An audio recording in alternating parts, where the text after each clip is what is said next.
Hey, what's up guys? Welcome back to another episode in the Honda Civic Mugen SI series. If you're new to the channel, welcome. Make sure to subscribe, like, comment, anything you want. I'm here for it. If you aren't new to the channel, welcome back. If you may remember from the last video, I did go ahead and give this car a fresh oil change. Since it is a used car and I don't know when any of the fluids are changed, and anytime I buy a used car, I go ahead and go through all general maintenance, updating all the fluids, etc. So I think when I was looking online, it says that every 30,000 miles you should flush the coolant in this car. So that's what I will be doing today, and I'll walk you guys how to do that. All right, so let's start off with why I'm doing this job. As I mentioned earlier, I did buy this car used. I don't know any of the prior mechanical history of this car. I don't know what type of coolant the prior owners have used in this car. So just for peace of mind, I'm going ahead and changing out all the fluid in this car. This is a relatively easy job. It doesn't require many tools, and it doesn't require much skill actually. It just requires a few tools and a little bit of hard work. And I'll show you guys how to go ahead and change your coolant. This should apply to most vehicles, if not all Hondas at least. But the most important thing that you will need is a spill-free funnel. Whenever you drain the system and you refill it, you end up getting air in the system. So it's super important to get all that air out, and this will help with that. Isn't required, but makes life a lot easier. This is the one I bought. I got this off of Amazon. I'll put a link in the description below. It was like 30 bucks, so not super expensive. And if you're doing this job at home, you're saving a bunch of money. So go ahead and invest that stuff in tools so you could do it down the road again or in another car that you have. I'm using a microfiber cloth. This is just an old detailing cloth that's not worthy to detail anymore. Whenever I'm dealing with any sort of fluids, I like to just get this to clean up any mess. I have a pair of needle nose pliers. Again, I don't think this is also required. The reason I have this is to help with leverage. We will be draining the fluid from the petcock valve at the bottom of the radiator, and this will help with leverage. Gloves. Gloves are always a must whenever dealing with chemicals. Make sure you have gloves, protect your skin.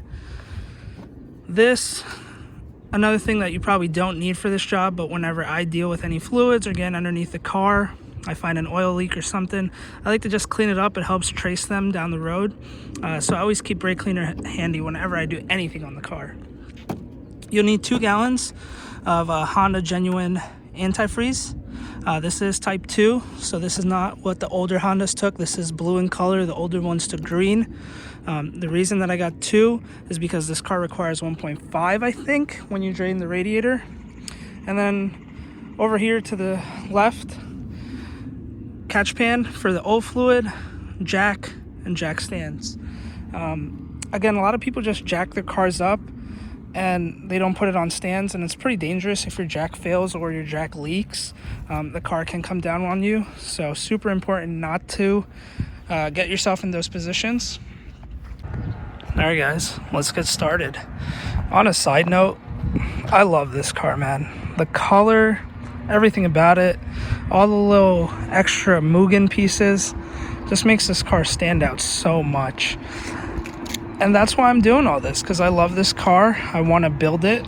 I want to make sure that everything's up to date mechanically. It's running tip top. As you can see, the engine is really dirty. So what I'm doing first is I'm going through, changing all the fluids, making sure all the fluids are up to date, new. And then we'll go ahead and, I don't know, tell me what you think. Should I keep this car stock? Should I supercharge it? I know a lot of people like to supercharge these 8th gens. They are a little low on power, especially coming from where I came from, Volkswagen GTI, S2000, the Accord V6, very torquey. So these are a little low on power, but let me know if you guys think I should keep the stock. Okay, so before you start this job, make sure your car is cold to the touch. My car, it was just sitting around. I just pulled it forward, so the car is cold. The reason you want to do that is because the cooling system is a pressurized system. When it's hot, it says it right here, never open when hot. This will pop up and explode on your face and burn everything off. So we don't want that. Definitely do not want that. Next, get into the car. You'll want to put the temperature setting on the hottest setting. So I'll put 2 clicks in accessory, put it on the hottest setting, but you'll keep the fan off, and that opens a valve for the heating system, which will help us drain this out more properly. So let me put the camera on a tripod and I'll show you guys what to do next. All right guys, let's get started. We always want to make sure we're putting our gloves on, as we are dealing with chemicals over here. Sorry about the dog in the back. Not sure whose that is. Probably my neighbor's. So let's get our gloves on. Next, what we'll want to do is I want to remove the coolant overflow reservoir. So first thing I'm going to do is I'm just going to undo this cap, pull that out, and get my microfiber towel in case there is any residual fluid from this tube. Don't want it spilling anywhere. Wipe that clean. I'm going to pull this tube out from the reservoir so I can pull the reservoir. While I have this pulled out, I'm just going to check to see if the tube's in good condition, or the hose. And I'll just rest this over here. Next, what I'm going to do is I'm going to actually pull this reservoir out. It's pretty easy to pull this out. It's just a clip in there, and we'll just pull it up. That's all you need to do, and that'll come right out. As you can see, it's pretty empty. I know I had filled this up when I first got the car, but this is way below the min line. And you can see it's pretty dirty too. So what I'm going to do right now, I'm going to take this inside. I'm going to clean it out, make sure I get all that junk and sediment out. But in the meantime, we'll just drain whatever's in this into our drain pan.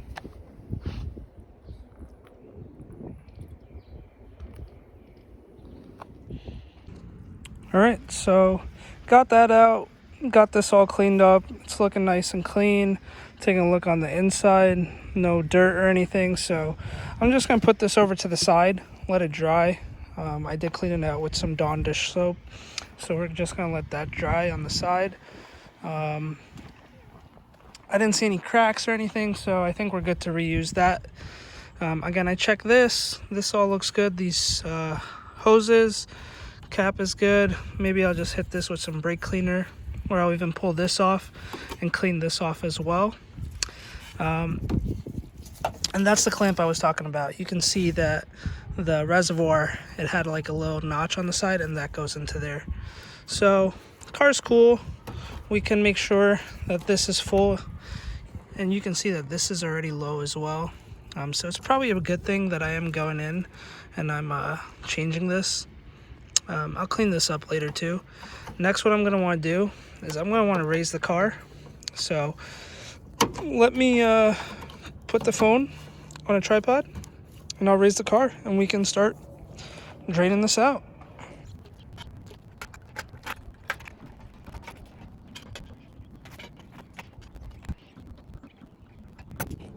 Alright, so as I mentioned in my oil change video, and as I was saying earlier, you definitely don't want the car coming down on you when you're under it. So just give it a good shake up. Make sure that's sturdy on the jack stands.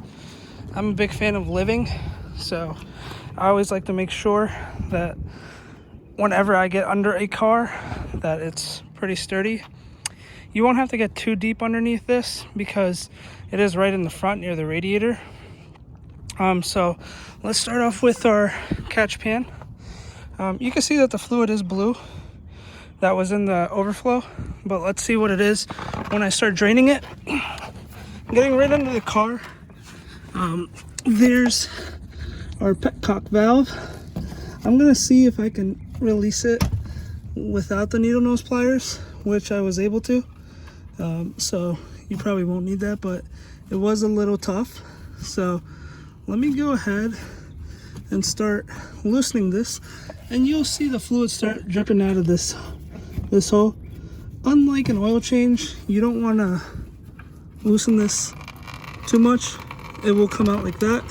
So let's get back on the top of the car. While that drains, we'll open this cover for the radiator and let more air into the system, which will allow it to drain faster. So I'm just gonna let this drain. I'm gonna go inside, let this drain for maybe 20 minutes or so. Once it's all done, I'll come back and I'll Take a look at if there's any more fluid left. But you can see this does look like the genuine stuff. It's blue. I did top it off when I first bought it, so I don't know why it's a little short. Maybe there's a leak in the system, I don't know, but we'll figure it out. Once I fill it this time, at least I know that I filled it to the top, and we'll take a look from there. I guess while that's draining, let me talk a little bit about my plans. I'm gonna definitely either buy new headlights or clean these up myself, restore them, maybe make a video on that. Getting the coolant out this time. I know in my last video I said the transmission fluid would have been next, but maybe I'll do that next. I do need new brakes all around. You can see these are pretty shot. Calipers are kind of rusted. Again, this is a Midwest car. That's what you get for buying something on the rust belt. This car is going to need a bunch of work, so new brakes all around. I'm gonna either paint these. Let me know what color you guys think I should paint them in the comments. I was between gunmetal or silver, red, and maybe like a yellow or gold. Yellow or gold probably isn't my style, but you know, it could look well with the blue. Red might look patriotic, but I think red could flow in well with the tail lights. So let me know what you guys think. Let's see how we're doing on the draining. One of the things I forgot to mention is we want to make sure that we're not overflowing in this. You could get a bigger one. This is all I had. A lot of people, they like to use aluminum tin trays for when you cook like a turkey or something, but this is all I had, so we'll make use of it. All right, so let me just go ahead and give this cap a little clean. I love having a clean engine bray, and we'll just keep this clean so when we put this back in, it just looks nice. All right guys, so you can see that my catch pan is getting a little full now. So just to be safe, because I am not really watching this, I'm just gonna go inside and let this drain. But just to be safe, what I'm gonna do is I'm gonna pull the catch pan to the side, and I got a bucket, and I'm just gonna let it drain the rest in there.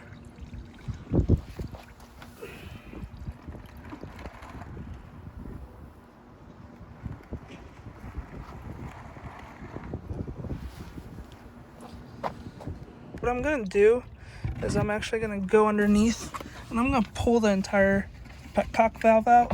So if anything else is left, it'll continue to drain out, but I don't think anything else is left in here that it'll continue to drain out. But I'm just gonna pull this out, and you can see some residual fluid. I'm just gonna pull this out and clean this up and then stick it back in, and then we can start filling this up. Alright guys, so I hit the petcock valve with brake clean. It seems pretty clean now. I'm taking a look at the O-ring. It seems to be in pretty good condition. So I'm just gonna go underneath the car. This is where the drain was for the radiator. Just give that a quick clean. Just make sure all the residual coolant is away. Plug this back in, tighten it. Just do this hand tight, but make sure it is snug. Because you don't want your radiator draining as you're driving. So now that that's snug, I'm gonna lower the car. All right, everything's drained. I'm gonna go ahead and raise the car up, take the jack stands out, and then I'm gonna put it down and we can start filling this up. I did want to show you guys what the Old Coolant looks like. This is pretty nasty. It looks green, but that's because I use this pan to drain oil too, and I had a little oil in here. But I did take a sample over here, and what I'm going to do is I'm going to take a similar container to this. I'm going to fill it up with the new, just a little, to see the color difference, to see if we were using the correct coolant in this car. So let me lower this car and we'll take it from there.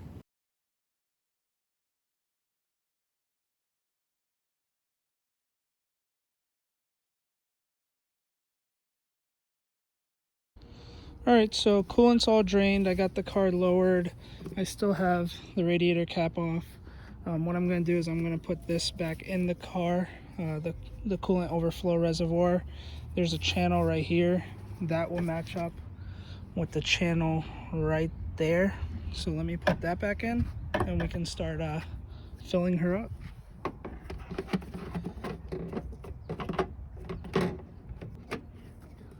Alright, got that back in. What a pain. Make sure it's completely in. Yep, that's back in. I'm gonna leave this uncovered for now and we'll work on the radiator. Alright guys, so we're at the final stages now. We got the car lowered, we got the coolant overflow reservoir back in. I haven't put the cap on because I will fill that with the excess coolant that's in this. What we want to do now is we want to fill the radiator with our Honda fluid. Now we're going to take our spill-free funnel. The way that this works is we want to find this adapter that matches our cap, because those grooves are the same on the back of these two. Then each of these, at least in my kit, is labeled a certain letter, and that letter will match this adapter. So we can see this adapter is a small, which is C, and that matches right here with the letter over here, C, on this green adapter. We're going to take the rubber side, place this down here, take the cap, put that over there, and then we're going to tighten it. And that's why it's called spill free, because you're creating a seal. And once you have that seal, you can go ahead and put your spill free funnel on top. So now that that's sealed, I'm going to take my funnel and I'm just going to stick it on top over here. I'm going to start filling it with the Honda coolant. So let's do that.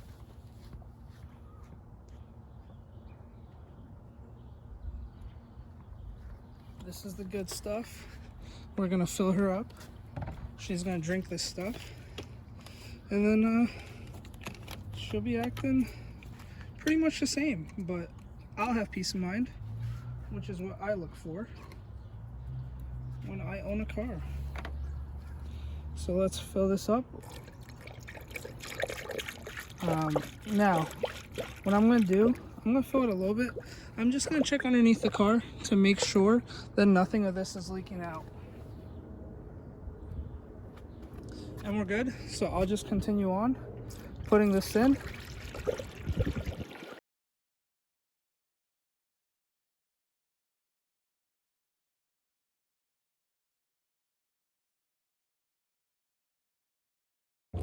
Alright, so as I mentioned, now we're going to want to start the car up. And what we're looking for is we want to bleed all the air that's in the system. So once I turn the car on, I'm going to wait for the radiator fans to kick in 2 or 3 times. While I do that, I'm going to keep an eye on the temperature gauge in the car and make sure that I'm not overheating. If the minute you see that your car is overheating, you'll want to shut it off immediately and you'll want to let it cool down, because that means that an air pocket just went in. Okay, so there we go, car start. I'm going to take a look at the coolant reservoir, and you guys can see that it should start bleeding out the bubbles. One thing I do want to forgot to do, now that we have the car on, we're going to want to turn the heat all the way up too.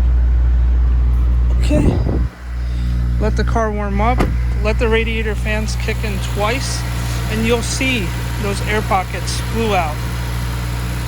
So let's see, probably give it a minute. It'll probably take about 20 minutes to bleed the whole system, and there you go.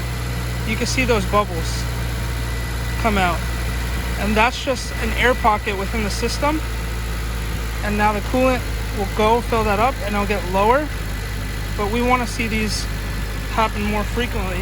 And we'll wait for the radiator fans, which are down over there, to turn on. I'm going to wait twice.